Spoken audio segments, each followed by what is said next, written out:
Ready है। हम्म।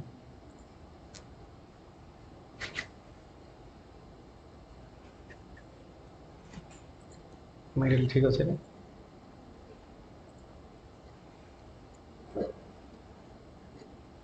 सुप्रभात बच्चों। विद्यालय और वन शिक्षा विभाग की ओर से यूट्यूब में चलाए गए कक्षा में आप सबका मैं स्वागत करता हूं। मैं डॉक्टर राम मेहर, हिंदी अध्यापक, पंचायत समिति हाई स्कूल उलुंडा, जिला सुवर्णपुर। हमने पिछले कक्षा में पढ़ा था मधुर भाषण का भाग 1। आज पढ़ेंगे हम दूसरा भाग। पहले भाग में हमने देखा था कि किस प्रकार भाषा पर मनुष्य का विशेष अधिकार है और किस प्रकार भाषा को हम प्रयोग करके एक अच्छा व्यक्ति और अच्छे भाषणों के कारण हम दूसरों को भी अपनी ओर खींच सकते हैं, आकर्षित कर सकते हैं। दूसरे भाग में हम दूसरा देखेंगे। तो पाठ शुरू करने से पहले मैं आप लोगों को कुछ दिखाना चाहता हूं। इस चित्र को ध्यान से देखिए। चित्र में आप लोगों को जैसे मैंने पहले भाग में जैसे मैंने एक चित्र दिखाया था वैसा ही एक चित्र है, परंतु इसमें थोड़ा अंतर है। अंतर क्या है? उसमें मैंने दिखाया था कि चीनी दार्शनिक हैं जो कि गुरु थे। यहाँ पर हमारे भारतीय एक गुरु हैं और उनके कुछ शिष्य हैं।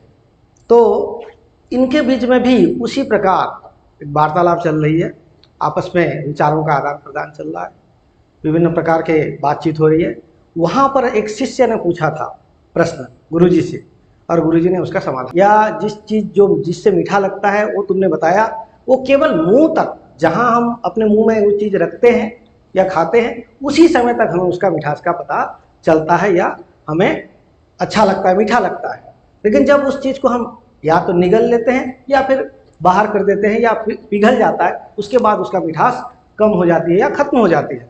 लेकिन बातों का मिठास, मधुर भाषणों का जो मिठास है वो कई हजारों वर्ष तक भी टिक सकता है। जैसे कि हमारे बहुत बड़े बड़े महापुरुष, साधु, महात्मा जो कह कर गए हैं, आज भी वो हमें मीठा प्रदान कर रहा है, मिठास प्रदान कर रहा है। तो गुरुजी ने यही बताया कि मीठे भाषणों का, मीठे वचनों का बहुत ज़्यादा असर होता है और बहुत देर तक वो टिकते हैं, उसकी मिठास कभी खत्म नहीं होती। तो आगे बढ़ते हैं। मधुर भाषण का दूसरा भाग पढ़ेंगे हम आज। तो मैंने पहले भाग में ही बताया था, इसके लेखक हैं बाबू गुलाब राय।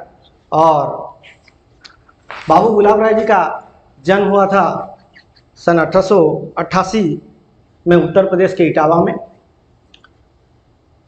इन्होंने हिंदी साहित्य में आलोचक और निबंधकार रह चुके हैं और इन्होंने पहली बार अध्यापना की थी सेंट जॉन्स कॉलेज आगरा में। उन्होंने आगरा विश्वविद्यालय से डीलिट की उपाधि भी प्राप्त की थी। उन्हें दर्शन शास्त्र और धर्म के बारे में उनके माता पिता से विरासत में ये ज्ञान मिला था। उन्होंने जो भी रचनाएं की हैं प्रायतः दर्शन या फिर धर्म के ऊपर आधारित है। मन की बातें, दर्शन का इतिहास, बौद्ध धर्म, कर्तव्य शास्त्र, नवरस, प्रसाद जी की कला, सिद्धांत और अध्ययन आदि अनेक इनकी रचनाएं हैं। प्रस्तुत जो मधुर भाषण है, पहले भाग में हमने देखा कि किस प्रकार उसी बात को अलग अलग तरीके से कहा जा सकता है। जैसे हमने देखा पिछले ही अनुच्छेद में कि साधारण बोलचाल में भी थोड़ा अंतर हो जाता है। कहने का उद्देश्य है कि साधारण बोलचाल भी करते हैं। जैसे मैंने उदाहरण भी दिया था कि अगर हम किसी को बुलाते हैं, आइए बैठिए, आसन ग्रहण करिए, ये अलग प्रकार का है। और अगर हम आ बैठ कहेंगे, ये भी अलग है, लेकिन कहीं एक ही बात को बुझा रही है, यानी कि अर्थ उसी का एक ही है। जैसे कि बाणभट्ट ने अपने दोनों बेटों को बुलाकर एक सूखे पेड़ के बारे में व्यक्त करने के लिए कहा, तो उन्होंने जिस प्रकार व्यक्त किया, बड़े बेटे ने अलग प्रकार का व्यक्त किया और छोटे बेटे ने उसे साहित्यिक शब्दों का संयोजन करके उसे बताया। तो उसी प्रकार यहाँ पर भी साहित्य शब्द संयोजन से ही या फिर साधारण बोलचाल में भी हम लोग अलग प्रकार से दूसरों को मीठा लगने वाले वचनों का हम लोग प्रयोग कर सकते हैं। तो आइए हम लोग पढ़ना शुरू करते हैं। पढ़ने से पहले मैं बताना चाहता हूँ, जैसे हम लोग वाणियों को, अपनी बातों को अलग अलग प्रकार के ढंग से कहते हैं, दूसरों को अपने वश में कर सकते हैं, ऐसी वाणियों का हम लोग प्रयोग हमेशा करना चाहिए। ताकि हमें भी अच्छा लगे और सामने वाले के लिए भी अच्छा हो और हितकारी हो। तो उसी संदर्भ में कबीरदास जी कहते हैं, ऐसी वाणी बोलिए मन का पाखोय, औरन को शीतल करे आप शीतल होए कबीरा, आप शीतल होए। इस दोहे में कबीरदास क्या कहना चाहते हैं कि हमें ऐसी वाणियों का प्रयोग करना चाहिए जिससे कि मन का आपा यानी कि मन मोह ले जाए, सामने वाले का मन मोह ले जाए, ऐसी वाणियों का हमें प्रयोग करना चाहिए। औरन को शीतल करे यानी कि पहले दोहा में, तुलसीदास के दोहे में, तुलसी मीठे वचन ते सुख उपजत चहु और, वशीकरण यह मंत्र है परिहर वचन कठोर रे तुलसी, परिहर वचन कठोर। इस दोहे में तुलसीदास क्या कहना चाहते हैं कि मीठे वचन से, मधुर भाषण से, मीठे वचनों का अगर हम प्रयोग करेंगे तो चारों तरफ सुख शांति खुशियां फैल जाएंगी। और यह वशीकरण का मंत्र है। हमने पहले भी मैंने उदाहरण दिया था, वशीकरण ये बिल्कुल न्यूटन के तत्वाकर्षण से भी ज्यादा आकर्षण रखता है और वश में दूसरों को वश में कर लेता है, दूसरों को मित्र बना लेता है, सगे संबंधी बना लेता है। यही मधुर भाषण का इतना आकर्षण है। इसीलिए हमें मधुर वचनों का हमेशा प्रयोग करना चाहिए और बुरे वचनों का त्याग करना चाहिए। परिहरु वचन कठोर मतलब बुरे वचनों का हमें त्याग करना चाहिए। चलो अनुच्छेद पढ़ते हैं हम लोग। आइए पहला अनुच्छेद देखते हैं आज का। मधुर भाषण भाग द्वितीय शुरू करते हैं। वार्तालाप की शिष्टता मनुष्य को आदर का भाजन बनाती है और समाज से उसकी सफलता के लिए रास्ता साफ कर देती है। मनुष्य का समाज में जो प्रभाव पड़ता है वह बहुत अंश में पोशाक और चाल ढाल पर निर्भर है, किंतु विष भरे कनक घटों की संसार में कमी नहीं है। यह प्रभाव ऊपरी होता है और पोशाक का मान जब तक भाषण से पुष्ट नहीं होता तब तक स्थायी नहीं होता। मधुर भाषी के लिए करनी और कथनी का साम्य आवश्यक है, किंतु कर्म के लिए वचन पहली सीढ़ी है। इस अनुच्छेद में हम लोग कुछ कठिन शब्द देखेंगे। लिखा गया है, देखिए सामने आपके स्क्रीन पर दिखाया जा रहा होगा। चाल ढाल, चाल ढाल का अर्थ है आचार व्यवहार। जो हम लोग दूसरों के प्रति बर्ताव करते हैं, जो दूसरों के प्रति अपना व्यवहार दिखाते हैं, उसको चाल ढाल कहा गया है, आचार व्यवहार। साम्य, साम्य यानी कि समानता, समान जो होता है उसे साम्य कहा गया है। कनक घटों, ये एक बहुत ही अच्छा शब्द है। कनक घटों ऐसा शब्द है जो बाहरी से कुछ और अंदर से कुछ और दिखाई देता है, उसे कहा गया है कनक घटों। जो ऊपर से कुछ होता है और अंदर से कुछ और होता है, अंदर से हानिकारक भी हो सकता है, ऐसे लोगों को कनक घटों कहा है यहाँ पर लेखक। तो चलिए इस अनुच्छेद को समझते हैं। वार्तालाप की शिष्टता मनुष्य को आदर का भाजन बनाती है। वार्तालाप में अगर शिष्टता है, अगर हम शिष्टाचार का प्रयोग करके हम बातें कर रहे हैं, सामने वाले को अगर हानि नहीं पहुंचाने वाले शब्दों का प्रयोग कर रहे हैं, तो क्या होगा, हम लोग आदर का भाजन बन सकते हैं। यानी कि जो मनुष्य ऐसे वचनों का प्रयोग करता है, शिष्टता के साथ वार्तालाप करता है, वो यानी कि आदर का भाजन बनता है और उसकी सफलता के लिए समाज के रास्ते साफ हो जाते हैं। मनुष्य का समाज पर बड़ा प्रभाव पड़ता है, लेकिन बातों का तो प्रभाव पड़ता ही है, कभी कभी पोशाक और चाल ढाल का भी प्रभाव रहता है। जैसे कि कुछ लोग होते हैं बहुत अच्छे अच्छे पोशाक पहनते हैं। हम लोग प्रायतः देखना, मैं जैसे उदाहरण दे रहा हूँ, मान लो कोई भिखारी है या गरीब आदमी है, उसके फटे यानी कि पेंट शर्ट यानी उसके पैंट शर्ट जो पहनावा है, पोशाक है, वो फटे पुराने हैं, लेकिन उसके पास बहुत पैसा है। अगर वह कहीं रेस्टोरेंट में, कोई रेस्टोरेंट में या होटल में जब जाता है, तो उसका जो दरवान होता है, सामने जो गार्ड होता है, उसको घुसने नहीं देगा। ऐसा क्यों?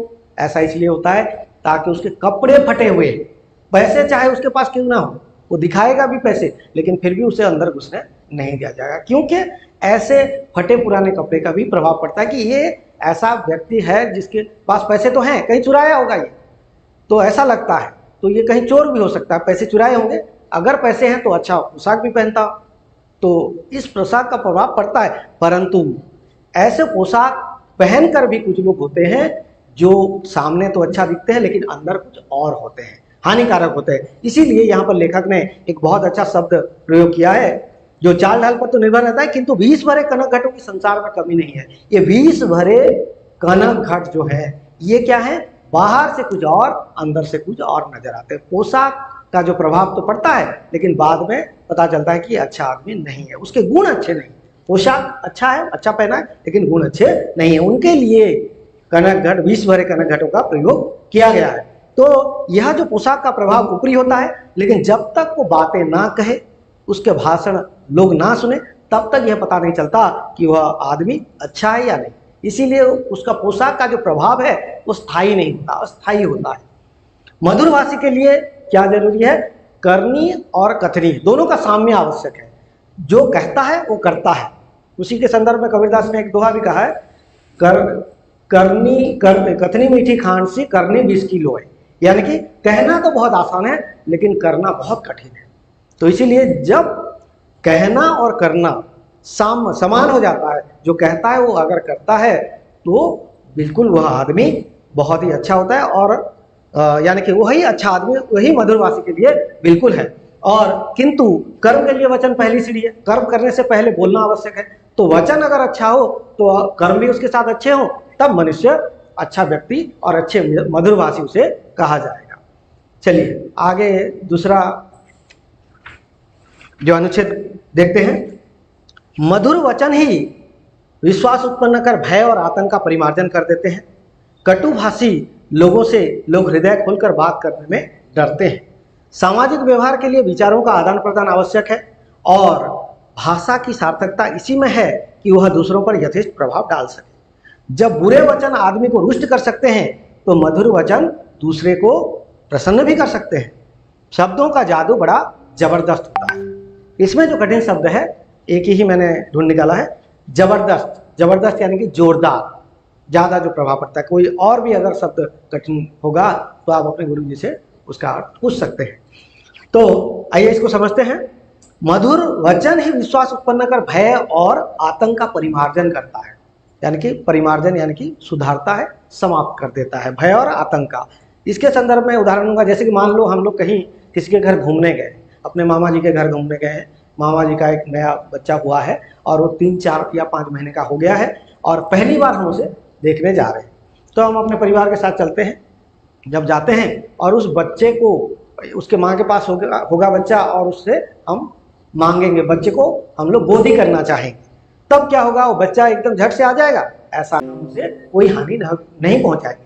तब हमारे पास वो आएगा और घूमने भी जाएगा, अगर हम उसे घुमाने ले जाएंगे तो। यही होता है। यहाँ पर लेखक भी वही कहते हैं कि मधुर वचन का प्रभाव इतना उत्पन्न करता है, यानी कि विश्वास उत्पन्न करता है और भय और आतंक का परिमार्जन करता है। कटुभाषी लोगों से लोग हृदय खोलकर बात करने से डरते हैं। बिल्कुल जो कटु यानी कि बाहर से कुछ और, अंदर से कुछ और। जैसे कि हाथी के 2 दांत होते हैं सामने के में, सामने के में, और अंदर कुछ और दांत होते हैं। तो दिखाने के दांत अलग और खाने के अलग। उसी प्रकार लोगों से हृदय खोलकर बात करने में डरते हैं, ताकि वो कहीं हमारे पीठ पीछे चुगली ना करे। इसलिए ऐसे लोगों से हृदय खोलकर बात करना हमें डर लगता है। सामाजिक व्यवहार के लिए विचारों का आदान प्रदान आवश्यक है। सामाजिक व्यवहार करने के लिए आस पड़ोस में लोगों के साथ हमारे विचारों का आदान प्रदान करना बहुत ही आवश्यक है। और भाषा की सार्थकता भी इसी में है कि ये दूसरों पर यथेष्ट प्रभाव डाल सके। जब बुरे वचन आदमी को रुष्ट कर सकते हैं, नाराज कर सकते हैं, रूठ सकता है कोई आदमी, तो अच्छे वचन से बिल्कुल उसका जो नाराजगी है, गलतफहमी है, वो दूर हो सकता है और आपस में पूर्व की तरह मित्र बन सकते हैं। और ये शब्द का जादू बड़ा जबरदस्त होता है। मैंने पहले भी बताया था आप लोगों को शब्द का जादू किस प्रकार जबरदस्त होता है। इसका उदाहरण देते हुए मैं एक चित्र दिखा रहा हूं। देखिए स्क्रीन पर एक चित्र दिख रहा है। ये किसका चित्र है बच्चों? आप लोगों को पता होगा, प्रायः सब जानते हैं। बताओ। हाँ बिल्कुल सही, ये स्वामी विवेकानंद जी का चित्र है। ये शब्दों का जादू किस प्रकार जबरदस्त होता है, इसके बारे में मैं बताऊंगा। कि स्वामी जी भारत भ्रमण कर रहे थे, उसी समय एक जगह पर वो रुके। आप लोगों को ये कहानी पता होगा, शायद पढ़े होंगे आप।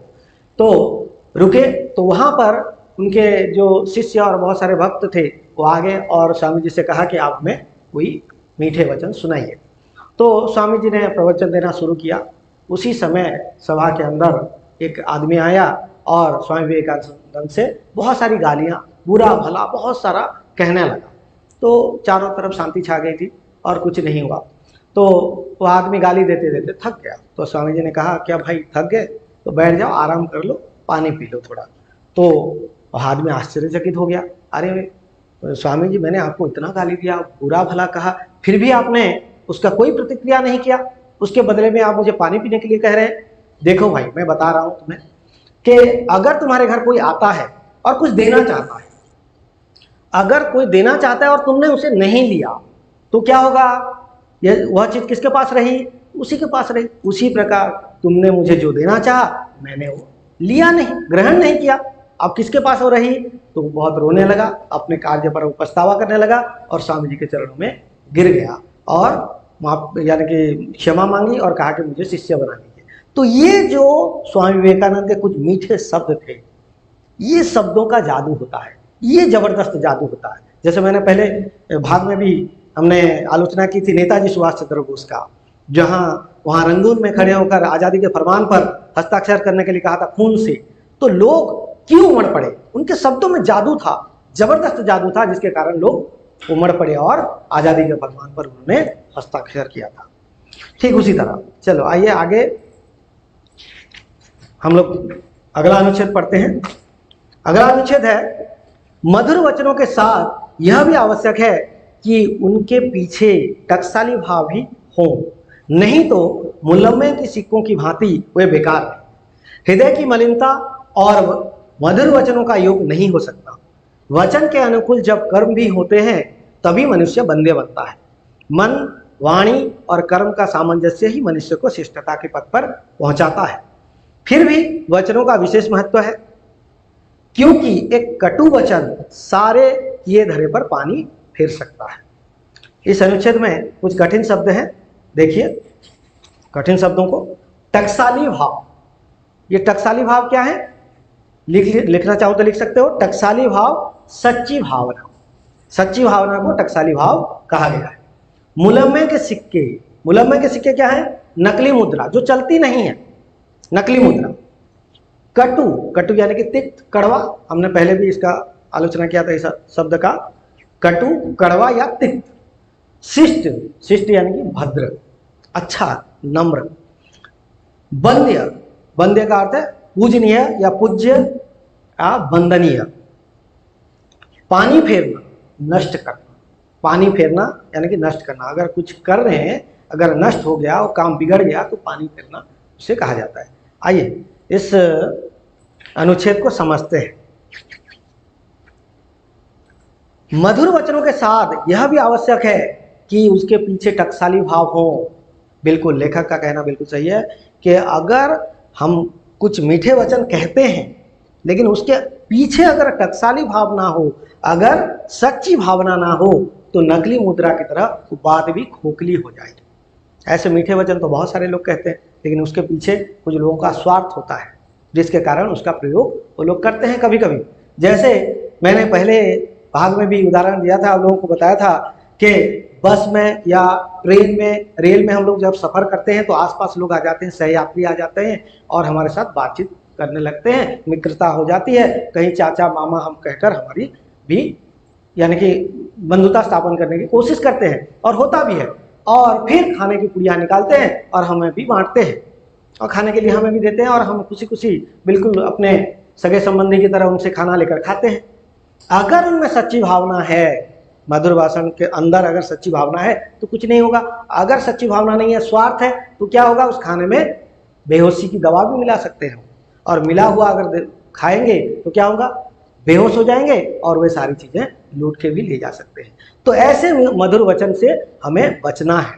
यहाँ इसलिए कहा है लेखक ने कि ऐसे मधुर वचन के साथ क्या होना चाहिए, टकसाली भाव यानी कि सच्ची भावना होनी चाहिए, नहीं तो ऊपरी और अंदर और बाहर दोनों अलग हो जाएंगे। नहीं तो ये क्या होंगे, मुलम्मे के सिक्के यानी कि जो नकली मुद्रा, जिस प्रकार 1000 रुपए का नोट अब नहीं चलता है, पुराने 500 के रुपए के नोट नहीं चलते हैं, अगर ऐसी मुद्रा अगर हमें कोई देता है तो नकली है। तो जैसे नहीं चलते हैं उसी प्रकार अगर हमारे भाषण में अगर सच्ची भावना नहीं है तो भी बेकार रहेंगे। हृदय की मलिनता और मधुर वचनों का योग बिल्कुल नहीं हो सकता। हृदय में दूसरों के प्रति अगर मैल है, दूसरों के प्रति अगर गलत भावनाएं हैं, बुरे भावनाएं, और अच्छा हम लोग कहने की कोशिश करेंगे, ऐसा हो नहीं सकता, ये लेखक का मानना है और बिल्कुल सही भी है। वचन के अनुकूल जब कर्म होते हैं तभी मनुष्य वंद्य बनता है। हमने पहले भी अगले अनुच्छेद में मैंने कहा था कि कर्तनी और करनी दोनों का साम्य अगर हो जाएगा, अगर जो व्यक्ति जो कहता है उसे करके दिखाता है, वह व्यक्ति वंद्य बनता है, यानी कि पूज्य बनता है, समाज में वंदनीय बनता है, उसकी पूजा लोग करेंगे। जैसे महापुरुषों की पूजा जो कहते थे उन्होंने करके दिखाया है, इसीलिए हम महापुरुषों की पूजा करते हैं। बिल्कुल, मन, वाणी और कर्म का सामंजस्य ही मनुष्य को श्रेष्ठता के पद पर पहुंचाता है। ये तीन चीजें बहुत ही आवश्यक है मनुष्य के लिए श्रेष्ठता के पद पर पहुंचने के लिए। कौन कौन सी चीजें हैं? मन, वाणी और कर्म। मन, हमारा मन भी उसमें होना चाहिए, फिर वाणी भी अच्छे निकलना चाहिए, मधुर वाणी भी निकलना चाहिए, और कर्म भी अच्छे होने चाहिए। ये तीन चीजें अगर मिल जाए हमारे कर्म में, हमारे कार्य में, दैनंदिन कार्य में अगर मिल जाए तो हम श्रेष्ठता के पद पर पहुंच सकते हैं। अगर ऐसा कोई व्यक्ति करता है तो श्रेष्ठता के पद पर अवश्य पहुंच सकता है। फिर भी वचनों का विशेष महत्व है, बिल्कुल वचनों का बिल्कुल विशेष महत्व है। अगर जैसे कि, क्योंकि एक वचन, एक कटु वचन सारे किए धरे पर पानी फिर सकता है। मतलब जो भी अगर काम कर रहे हैं, जो भी मन में सोच रहे हैं, अगर उसको ठीक तरीके से, ठीक वचनों से उसका ना किया जाए, अगर ठीक बातें उनके साथ, सामने वाले के साथ अगर ना करें, तब क्या होगा? क्या होगा कि सारे किए धरे पर पानी फिर सकता है, सारे किए काम पर पूरा पानी फिर सकता है, नष्ट हो सकता है वो काम। चलिए आगे अगले अनुच्छेद को पढ़ते हैं। अगले अनुच्छेद में हम देखते हैं, यद्यपि यह ठीक है कि दुधारू गाय की दो लातें भी सहन की जाती हैं, फिर भी दूसरे के स्वाभिमान का हनन कर उसके साथ उपकार करना कोई महत्व नहीं रखता। वाणी की मधुरता के साथ विनयपूर्ण व्यवहार ही शिष्टाचार है। शिष्टाचार का अर्थ लोग दिखावा या तकल्लुफ करते हैं, लेकिन वास्तव में उसका अर्थ सज्जनोचित व्यवहार। मधुर भाषण के साथ इसका भी मूल्य है। उनके द्वारा मनुष्य की शिक्षा दीक्षा और कुल की परंपरा और मर्यादा का परिचय मिलता है। तो इसमें कुछ कठिन शब्द भी हैं, आप लोग देख लीजिए। कठिन शब्द, शिष्टाचार। शिष्टाचार यानी कि अच्छा व्यवहार, नम्र व्यवहार, भद्र व्यवहार। लिख लो। दुधारू, दूध देने वाली, जैसे गाय दूध देती है उसको दुधारू कहा गया, दूध देने वाली गाय, दुधारू गाय। तकल्लुफ यानी कि शिष्टाचार, ये पर्यायवाची है, तकल्लुफ शिष्टाचार। शिष्टता, भद्रता। शिष्ट जैसे भद्र है वैसे शिष्टता भद्रता है। सज्जनोचित, सज्जन के प्रति उचित व्यवहार को सज्जनोचित व्यवहार कहा गया। सज्जन के प्रति, अच्छे व्यक्ति के प्रति अच्छा व्यवहार, और अच्छे व्यक्ति अच्छा ही व्यवहार करते हैं, इसको कहा गया है सज्जनोचित व्यवहार। आइए इस अनुच्छेद को समझते हैं। यद्यपि यह ठीक है कि दुधारू गाय की दो लातें भी सहन की जाती हैं, तो मान लीजिए जैसे कि हम लोग कहीं काम करते हैं या फिर तुम्हारे माता पिता काम करते हैं, तो किसी के जरूर अधीन में काम करते होंगे।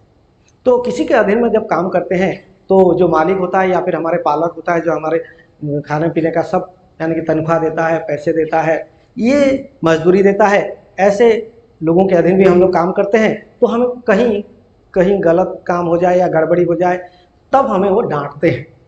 तो डांटते हैं सही है, लेकिन कभी कभी क्या होता है कि डांटना भी सही है, परंतु हमें क्या करना चाहिए कि ऐसे नहीं डांटना चाहिए हमें जैसे कि हमारे स्वाभिमान का हानि, हमारे स्वाभिमान, जो हमारे अंदर की जो भावना है उससे हानि पहुंचे, यानी कि हमें बहुत बुरा लगे। सबके सामने हमें नहीं डांटना चाहिए। मान लीजिए जैसे कि आपके कक्षा में भी कभी कभी गुरुजी डांट देते हैं आप लोगों को, तो सबके सामने डांटने पर आपको बुरा लगता है, बिल्कुल लगता होगा।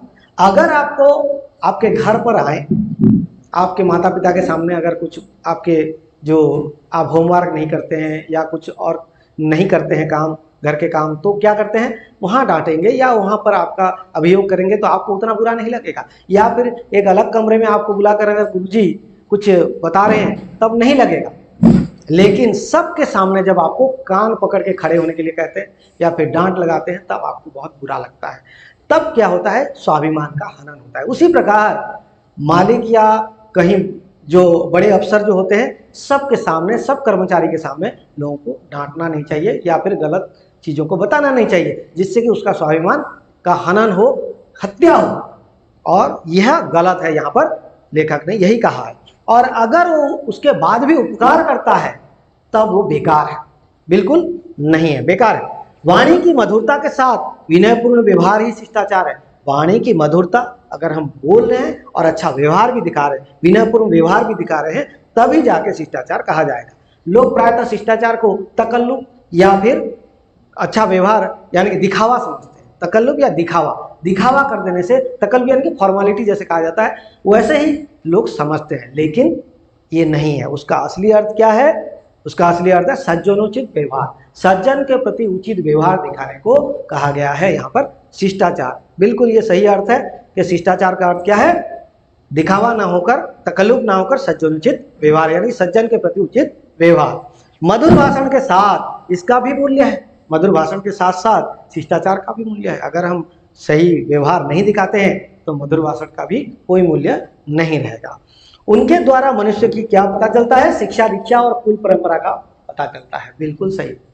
क्योंकि देखो, अगर हमारे घर में कोई मेहमान आता है तो हम क्या करते हैं? दरवाजा खोलते हैं। दरवाजा खटखटाता है तो दरवाजा खोलते हैं। तो आपके पिताजी के बारे में पूछता है तो हम लोग पिताजी के बारे में बताते हैं। अगर पिताजी घर पर नहीं है तो पिताजी नहीं है, आइए बैठिए, चाय या पानी लीजिए, ऐसा हम लोग पूछते हैं। आसन ग्रहण करिए, ऐसा करते हैं। तो इससे क्या होता है? वह आदमी जब आपके घर से जाएगा तो किसी दूसरे के घर यानी कि दूसरे के साथ जब आलोचना करेगा तो अवश्य कहेगा कि उनके घर में कितना संस्कार है, उनके घर में, उनके कुल में कैसे लोग हैं, उनके माता पिता कैसे हैं, उनके बड़े लोग कैसे हैं, उनके दादा दादी कैसे हैं, जिन्होंने ऐसा क्या गुण प्रदान किया है, ऐसा यानी कि संस्कार प्रदान किया है जिससे कि बच्चा भी कितना अच्छा व्यवहार दिखा रहा है। आइए बैठिए, आप कहाँ से आए हैं, इस प्रकार का व्यवहार दिखा रहा है। ये उसके कुल और शिक्षा दीक्षा का उससे पता चल रहा है, यानी कि उसके मर्यादा का भी पता चल रहा है। तो ये बिल्कुल सही है कि जब हम बोलते हैं, जो बोलते हैं उसका प्रभाव समाज पर पड़ता है। बिल्कुल। आइए, ये आज द्वितीय भाग में, मधुर भाषण द्वितीय भाग में आप आज इतना ही पढ़ेंगे। उसके बाद हम लोग केवल इसी अनुच्छेद से हम लोग प्रश्नोत्तर की आलोचना कर लेते हैं। इसी अनुच्छेद में है और उत्तर देखिए, किताब निकालिए, किताब से ढूंढेंगे हम लोग। पहला प्रश्न क्या है? क्या मनुष्य को आदरभाजन बनाती है? तो अनुच्छेद में ही है, देखिए पहले वाक्य में है इस अनुच्छेद में, वार्तालाप की शिष्टता मनुष्य को आदरभाजन बनाती है ना? बिल्कुल सही।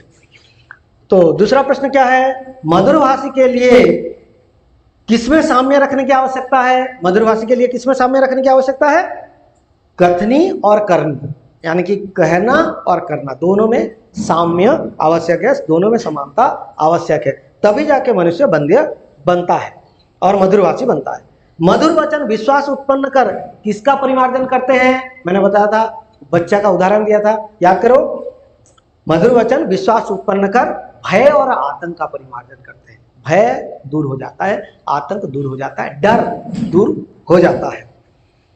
अगला प्रश्न, चौथा, किसका जादू बड़ा जबरदस्त होता है? बताइए, मैंने उदाहरण दिया था स्वामी जी का। किसका जादू? शब्दों का जादू बड़ा जबरदस्त होता है, उसमें बहुत आकर्षण रहता है। तो शब्दों का जादू बड़ा जबरदस्त होता है। पांचवा प्रश्न, किन किन का योग नहीं हो सकता? बताइए, किन किन का योग नहीं हो सकता? हृदय की मलिनता और मीठे वचन का योग बिल्कुल नहीं हो सकता। अगर हृदय मैला है और हम मीठे वचनों का प्रयोग सामने वाले के प्रति करेंगे, ऐसा असंभव है, ऐसा नहीं हो सकता। मधुर वचन के पीछे कैसे भाव हो? टकसाली भाव, सच्ची भावना। मधुर वचन के साथ उसके पीछे टकसाली भाव या सच्ची भावना होना आवश्यक है। किसकी दो लातें भी सहन की जाती हैं? बताओ। मैंने बताया था किसकी दो लातें, कौन लात मारता है? दुधारू गाय। दुधारू गाय की दो लातें भी सहन की जाती है। कौन मनुष्य को श्रेष्ठता के पद पर पहुंचाता है? कौन मनुष्य को श्रेष्ठता के पद पर पहुंचाता है? बताओ। मन, वाणी और कर्म। मन, वाणी और कर्म की अगर सामंजस्य है तब मनुष्य श्रेष्ठता के पद पर अवश्य पहुंच सकता है। उसका मन भी अच्छा हो, साफ हो, स्वच्छ हो, वाणी भी अच्छी हो, मधुर हो और कर्म भी अच्छे हो, तभी मनुष्य श्रेष्ठता के पद पर पहुंच सकता है। मनुष्य कब बंध्य बनता है? हमने देखा था कब बंध्य बनता है मनुष्य?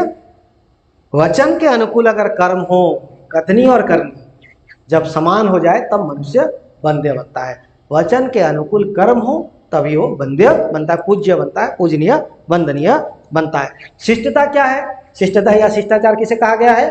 लेखक ने किसे कहा है? हम लोग प्रायतः दिखावा या तकल्लुफ को मानते हैं, लेकिन नहीं, उसका असल अर्थ क्या है? शिष्टता का सज्जनोचित व्यवहार, सज्जन के प्रति व्यवहार, यह है शिष्टता। तो पहले भाग में भी हमने जिस प्रकार एक क्रियाकलाप किया था और एक क्रियाकलाप करेंगे, देखिए।